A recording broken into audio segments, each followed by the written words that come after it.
you need to make it through the day. Milk helps keep you going to the top all the way. Have an extra glass of milk. It'll give you more of what you need to help you get a handle on things. Have more milk. Good milk's got more. WCCO Television, Minneapolis, St. Paul.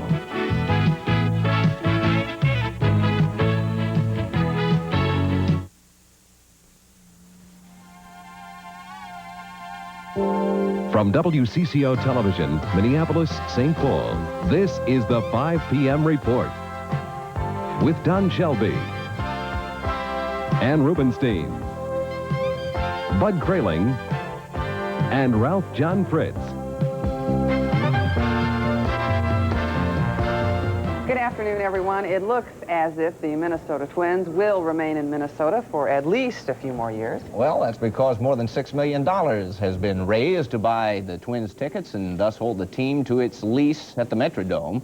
The success of the fundraising effort was announced today by Minneapolis businessman Harvey McKay, who led the drive. The money will be used to buy about 1.5 million tickets to be given away, beginning with the Twins-Blue Jays game tomorrow night. Karen Boros is covering the ticket drive, and she's going to join us with a report in just a few moments. The Soviet bloc will sponsor a kind of Los Angeles Summer Olympic Games of its own. Russian athletes and those from Soviet ally nations will attend. The various sporting events will be divided up among the nations, but it cannot be held at the same time as the Olympics because the Olympic Charter forbids that. Meanwhile, the Soviets insist they will not change their minds. At a news conference in Moscow today, sports officials said that their decision to boycott the Summer Games cannot be reversed. They claim their decision is based on political ambitions of the White House and alleged plans to hurt Soviet athletes. At a White House news conference today, President Reagan reasserted his belief that the Soviets have no legitimate reason to boycott the Olympics. Other disputes with the Soviets were discussed as well, as John Ferrugia reports. President Reagan continued his personal lobbying effort for congressional approval of the MX missile, saying it is a vital part of his effort to reduce the risk of war. Without Peacekeeper, the MX, the incentive for the Soviets to return to the negotiating table is greatly reduced. The Soviets hope that once again our modernization efforts will be curtailed. To falter now would only encourage the Soviet Union to ignore our arms control efforts. Mr. Reagan reiterated that he is willing to work for arms reductions with the Soviets to the point of total disarmament. But in his vintage anti-communist style, he had a warning for the Russians.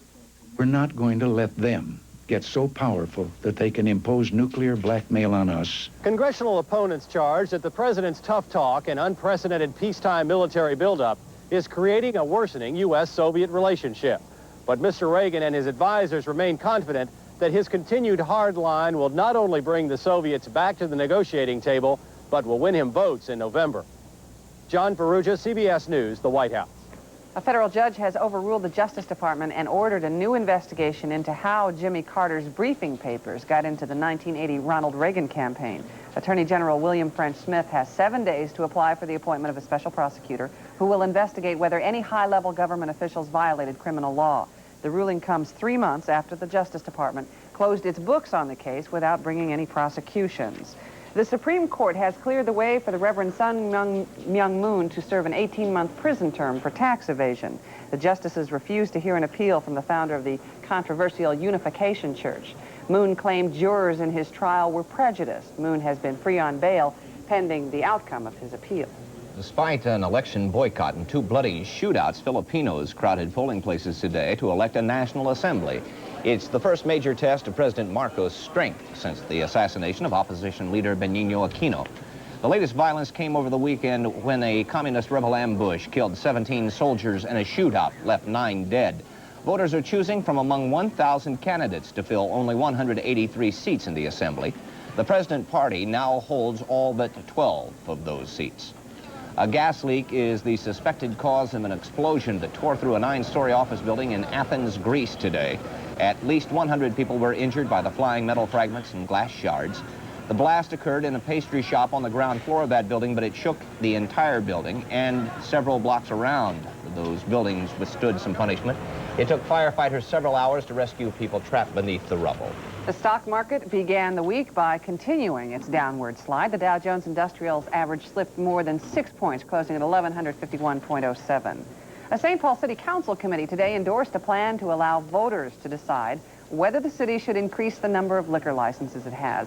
More than 100 bar and restaurant owners turned out at the meeting to protest the proposal, which is being pushed by Mayor George Latimer.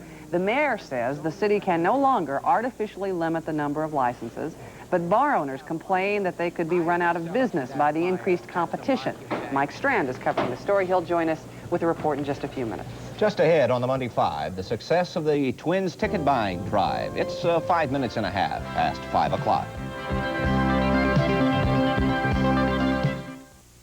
Now from your Norwest Bank, checking so convenient it works coast to coast. When you're traveling through this land, you've got a friend to help along the way with what you need so close at hand. Always in touch, night or day.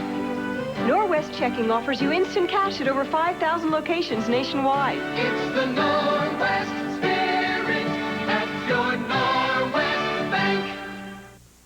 A lot of people think at $57.49, the Mitsubishi Mighty Max is one of the best truck values on the road. But now there's something new. The Special Edition Mighty Max S with special equipment like spoke-type wheels, radial tires, luxury interior, double-wall cargo box, chrome bumpers, and lots more. All for a special value price. The new Mitsubishi Mighty Max S. The S stands for special.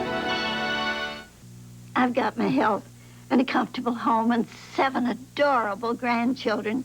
There's Tommy and Harry and Julie and John and Michael and Stephen and Tim. Where's Timmy? Now that I've signed up with Share Senior Care, there's only one thing left for me to worry about. Timmy. Oh, where is Timmy?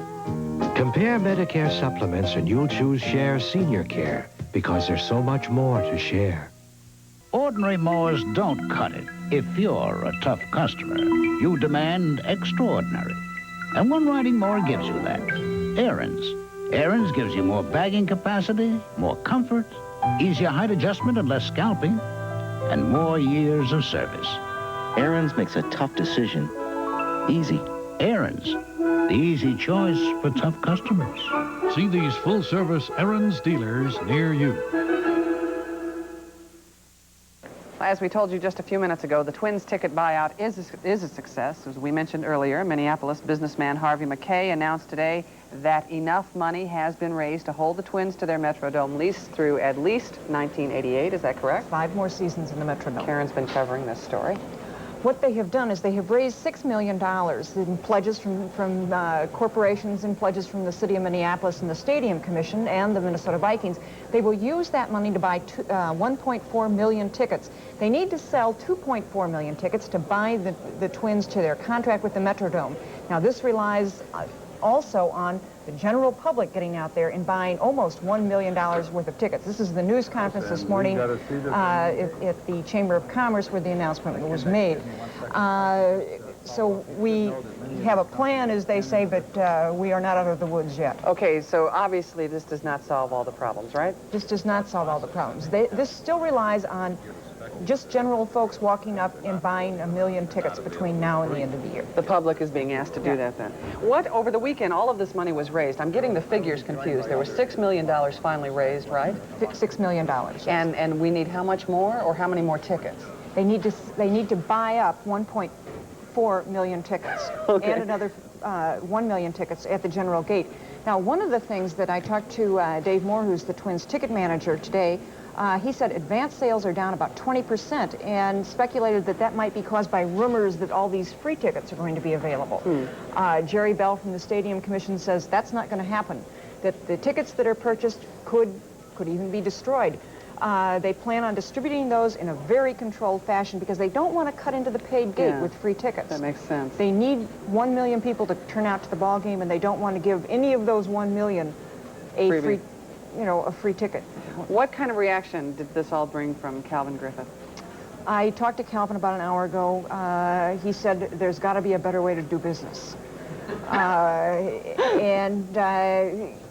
He said, all of the rumors. of the, that there are all these free tickets out there are hurting the sales so far. They've only sold 3,000 tickets for tomorrow's game. That's down considerably. Remember last week for one of the home games, the game on Friday night, they'd sold 4,600. And that was before the Twins were in first place and before, all of this excitement. So more to come. Thank you very much. You should sell more than 3,000 for a first place team. Hard way to do business. Good line. Don? Well, it does raise some interesting questions, Karen. And we're going to turn to Mark Rosen now. What are they saying in the sports world? What are some of the questions raised there? Well, I think Karen raised the point. I think the most interesting aspect of the sale, I think it'll be interesting to see if the baseball fans, and they do need to get the baseball fans still out to the Metrodome, if they will indeed go out and buy their tickets at the gate now, or perhaps they will just wait around for a free ticket from their neighbor, their banker, or someone else. It's a real concern, especially to the Twins. I think the Twins team, certainly, they're doing their share. They come home in a tie for first place in the Western Division. The Twins have won 7 of their last 10 games, good for a share of first place with California at 19-17. They begin a short homestand tomorrow night against Toronto and their ace, Dave Steve, who is 5-0. John Butcher will pitch for the Twins. As you look at the standings, I think the team you have to be concerned with is the defending Western Division champion Chicago White Sox. They are now standing at 16-17. As long as your team stays close to the White Sox, your favorite team will be in contention. Chicago, as they proved 1 year ago, I think is the only team in the Western Division with the talent to run away from the field. And Don, I'm looking forward to watching the Twins' new leadoff man, Kirby Puckett. What a great baseball name. He'll be playing in the artificial turf starting tomorrow night. He was called up from Class A ball last week and has proceeded to go 12 for 24 and even 500 batting average. He makes a great leadoff man and gives the Twins a new dimension on the base paths. It's called speed. The Twins are playing entertaining and winning baseball most of the time, and they are giving him a good product right now. But the Twins have always been slow to draw in April and May, even when they had their great teams in the mid-60s. Their time to draw is June and July. It remains to be seen, I think, if the fans will still go indoors to watch baseball in June and July when so many people are antsy to be outdoors at that time of the year. I'm not a betting man, of course you understand that, but if I had some money, I would probably say that Kirby Puckett was from south of the Mason-Dixon line. Is that correct? I think that's a correct assumption. He's an exciting ball player. Good. We can't wait to see him lead off. All right. Thank you very much, Mark. We're going to check Dale Dobies. He's up there. He's a Yankee, and he's up above the Twin Cities checking on traffic and some hot spots to fish in.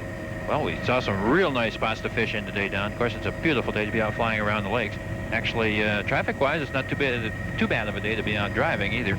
Right now, looking at the 35W of Minnesota River out in the Burnsville-Bloomington line. You can see traffic flowing quite smoothly down and up a little farther up around the curve there, 94th Street or so. A little slow down southbound 35. But of course, you got some extra traffic here. The ferry bridge is still closed. Bloomington Ferry Bridge is still closed due to high water out there. Around the rest of the metro area right now, Don, things are moving along quite smoothly for, of course, I guess maybe everybody just slowed down and got the windows down and enjoying the nice day out here. So we'll get back to you a little bit later. Did you catch any on the opener? No, Don, I didn't. Did you? No, I didn't. That's 2. That's the way it goes. All right, thank you very much. Monday 5 is going to be back in just a moment. It's 13 minutes past the hour. Shine on, Rusty Jones. Hi, I'm Rusty Jones, the one new car option that appreciates in value. With my gloss treatment, your car will shine on and on. I'll stay with you summer and winter, day and night, not even a coffee break, keeping your car shining on for as long as you own it. So it'll be worth more in trade-in time. Ask for me, Rusty Jones Car Saver System. Shine on, Rusty Jones, shine on. Introducing new Almost Home cookies, the cookies that taste almost homemade. These peanut butter fudge cookies taste almost homemade, Dalton. So moist and chewy, but that name, Almost Home. I haven't tasted a cookie so moist and chewy since I was home on leave. But Almost Home, that's a description, that's not a name. Almost Home cookies, a very good cookie and a very good name. What would you call them, Dalton? Almost gone?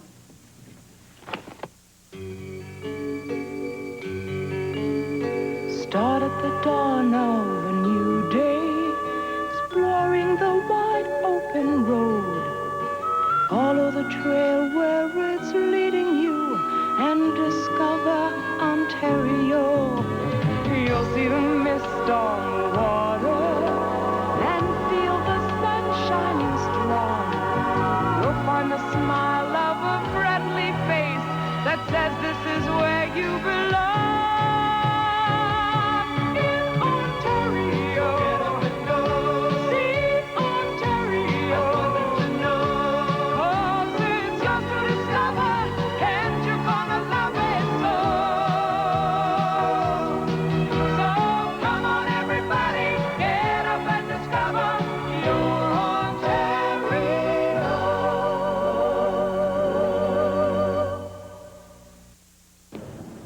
100 people die every year in this country from an acute reaction to insect stings. That is according to the adult allergy clinic at the University Hospitals in Cleveland. Thousands of others have moderate to severe reactions.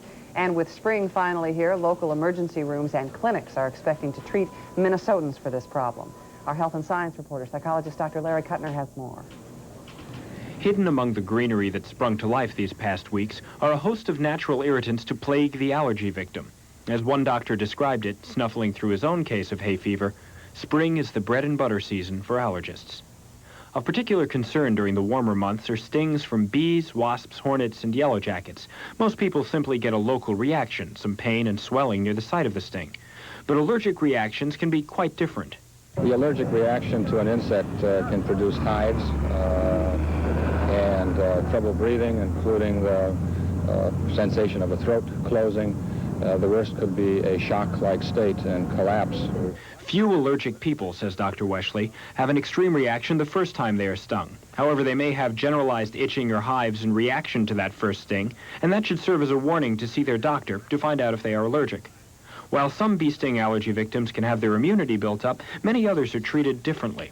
They may be given a special bee sting kit, which actually contains some medication that the person can give to themselves if they're ever stung again, to avoid this serious reaction where you may stop breathing. For an allergic person, that response can come in less than 90 seconds. With photographer Dave Cheney, Dr. Larry Kuttner, WCCO Television News, Minneapolis. Bud's been stung by last year mowing the lawn. I was mowing the grass in the backyard, ran over a nest of hornets. Ooh, my goodness. A lot of bites around the ankle. You're never sure how you're going to be affected by that. It's pretty scary. I'll tell you what, you don't want to be stung by a mud dauber. No, one of those black little guys there. Oh, one flew in my eardrum one time and just I found a house in there. And when I tried to get him out, he stung me. Yeah. Oh. Well, we've got to talk about the weather a little bit here, all right. I suppose. Well, I'd rather talk about wasps. Okay, well, anyway, it's sunny. We go on our sunny, merry way, don't we? This is a great day for wasps. Oh, temperature 65 degrees, humidity at 30%, the wind from the north at 10 miles an hour, barometric pressure at 30.27, and the pressure is falling. And near record warm temperatures through the west today, and the snow melt continues, and a little cold front brought some relief to the Intermountain West today, but just added showers and thunderstorms, more rain and water to the runoff. Problems continue in parts of Idaho and Utah around Pocatello. Another flooded area from Quincy down to New Orleans on the Mississippi. Problems there, and rather cool temperatures in the upper lakes. It was 30 degrees this morning at Marquette, Michigan. Also some showers in Michigan today, scattered from there to the northeast. The rains, looks like some heavy rain in the western part of Montana, scattered northern California and Oregon, and along a kind of a winding cold front here from Arizona through parts of Oklahoma and Kansas and to the northern part of Georgia. Amounts of rain from 1 inch at Bellingham, Washington to 1/3 of an inch at Limestone, Maine today. And Limestone was the coolest spot at 43 degrees. Well, we'll give you the warmest at 100 degrees at Blythe, California. 66 this morning at Salt Lake City, Utah, and that's a record high minimum temperature record for the day. 91 was the afternoon temperature at Salt Lake. 84 degrees at Brownsville, Texas, and rain there today. Ended 55 consecutive days without any measurable precipitation. And over the weekend, some heavy thunderstorms Saturday night. So far this month, we've had 1.25 inches of precipitation in the metro area, about 1/10 of an inch over the average, and the lake levels continue high. We've had a lot of windsurfing so far this year on Lake Calhoun, and the sun will set over the lake tonight at 8:34. Look at him cut out. Look at him go there. Well, there's not much wind at the moment. Our forecast tonight for the Twin Cities, clear, winds variable at 5. That's our problem. Variable winds at 5 to 15, low tonight at 47. The temperature forecast for tomorrow, sunny, and we'll go up around 74 degrees. Southeast winds at 10 to 20. And Wednesday, variable cloudiness with chance of scattered showers and thunderstorms on the afternoon temperature at 80. Those are the showers on Wednesday afternoon they've had through the Intermountain West today. T-storms. You know, here's something you can tell Jim Gilbert. Did you know that the mud daubers go back to Luckenbach, Texas every year? Every one of them, just like the swallows go back to Capistrano. That's right. Every year, they winter in Durango, Mexico. You know when I got stung in my ear by this wasp that I've always had a little difficulty hearing out of that sense? What'd you say? Pardon me? The St. Paul liquor license controversy could be decided by the voters. That story is ahead on the Monday 5. It's 20 minutes past the hour.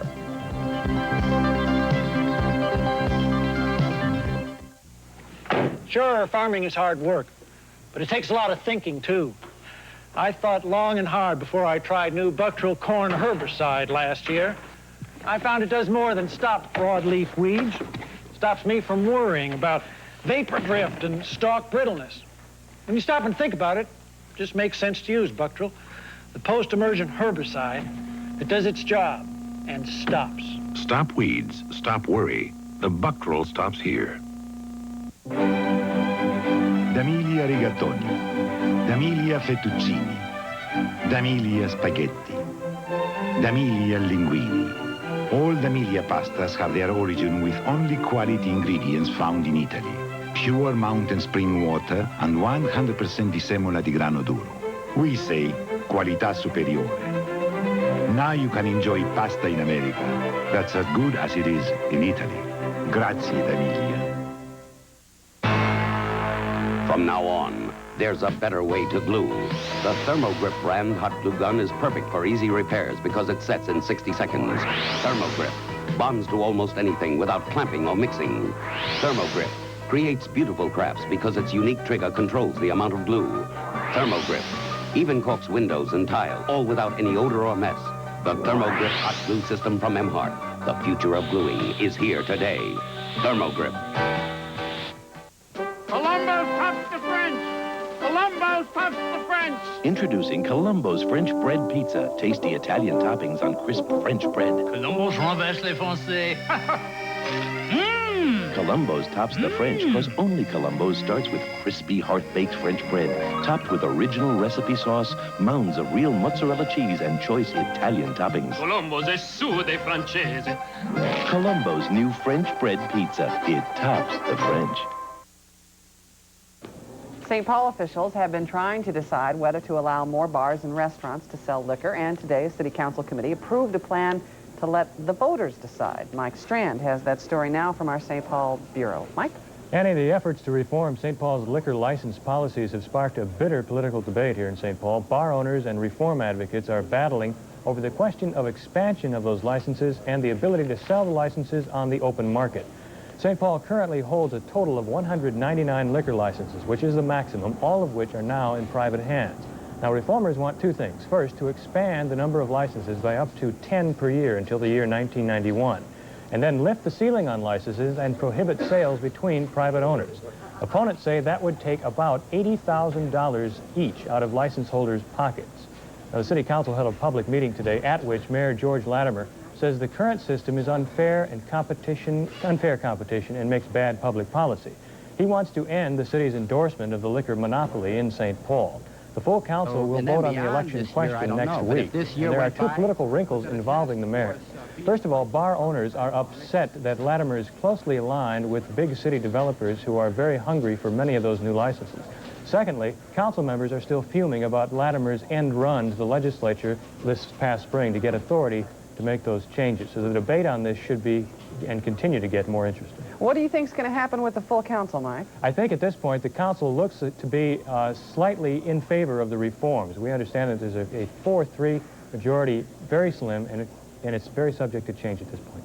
And if the full council approves it, when would this vote occur? I assume in the city of St. Paul would have to be. Oh yes, it would have to be in the city of St. Paul, and they're looking to approve or vote on the approval for the referendum sometime next week, either a week from tomorrow or possibly a week from Thursday. All right, Mike. Thanks a lot. Don?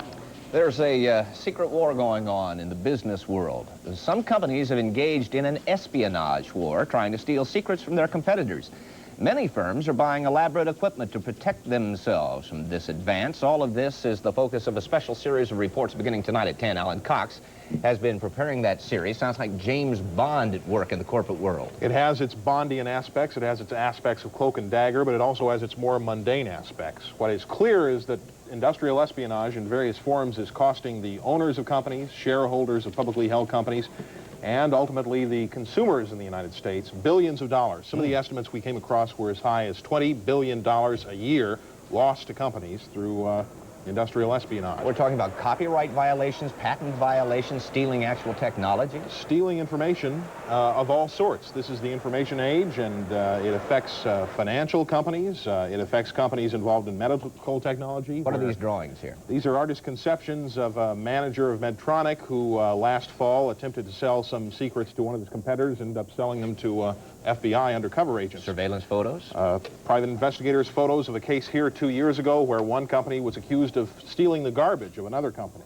And detection equipment. A very large industry. $6 billion a year spent by American companies, it's estimated, on various forms of security.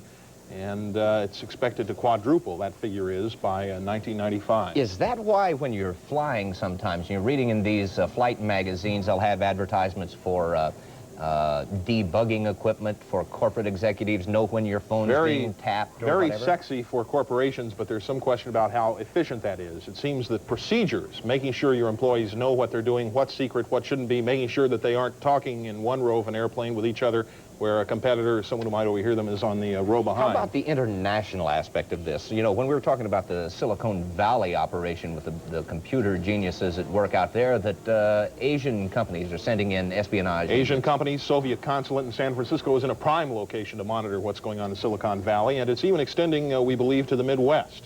Oh, my. So we'll have your version of what's going on here coming up on the 10 p.m. report. All this week. All right. Thank you very much, Alan. We're going to take a final look at traffic in just a moment. Time's 26 minutes and a half past the hour. Burger King presents the dawn of burgers. In the beginning, it was hard to get a hamburger at all. So when you got one, you made the most of it by cooking over fire. Today, some have forsaken flame and turned to the practice of frying, forgetting the sizzling taste that only comes from flame broiling. But at Burger King, we say, when you've got something as delicious as flame broiling, you stay with it for a long, long time. For everyone, there's a dream just down the road, and finding it is a lot easier when you make First Federal your first stop. First Federal has the means to make your dreams appear, with loans for cars, for good times, for improvements to your home or to your family. Whatever your dream, why look for it down the road when you can find it now at First Federal? First Federal Savings, the complete financial center. You keep your milk of magnesium, and I will keep my Senecot. Natural vegetable Senecot laxative, tablets or granules. I can count on Senecot. Friends, does your car need help? Does it run rough? Look rough? What are you going to do?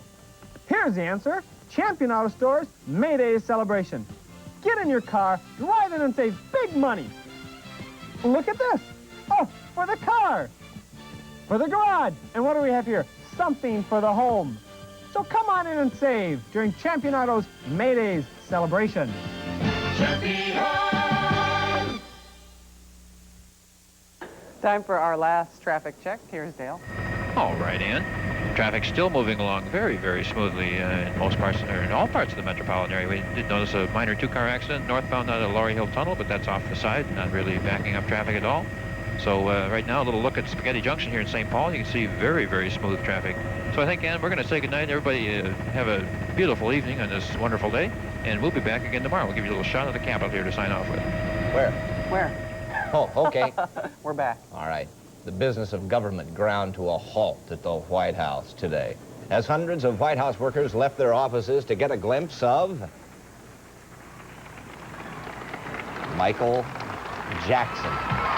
He was in Washington to accept a public safety award from President Reagan. Jackson's song Beat It's being used in a new series of TV and radio spots against drunken driving. Hundreds of teenagers stood outside the White House gates as the president praised Jackson for living a life free of drug and alcohol abuse. And he showed up looking like he was part of the chiefs of staff there. I wonder what nation he represents. I wonder if President Reagan realizes what a privileged position he was in to be that close to the legendary Michael Jackson. I'll tell you, and he is legendary proportions out there. A lot of people love him, a lot of people. Dave, what do you got coming up at 6? Karen Boris will give us the complete story on the Twins ticket buyout. Minneapolis police heard from experts today on how to fight crime effectively, and we'll report on tomorrow's deadline for paying property tax. Now, Dan Rather on CBS. Good evening. This is the CBS Evening News. Dan Rather reporting tonight from Los Angeles. For the second time in a week, President Reagan went on television to pressure Congress to keep funding one of his embattled programs. This time, it was the strained and sour state of U.S.-Soviet relations on two fronts that formed the backdrop. In today's so-called mini-news conference, President and candidate Reagan put in a new bid for funding the MX missile, funding that may be cut severely, even cut out entirely, by the House later this week. This, as White House correspondent Bill Plant reports, on the same day that President Reagan saw no need and no hope in making a personal pitch to prod the Russians back to the Summer Olympics, and Moscow itself indicating today there is no such hope. The Olympic flame blazed brightly as a relay runner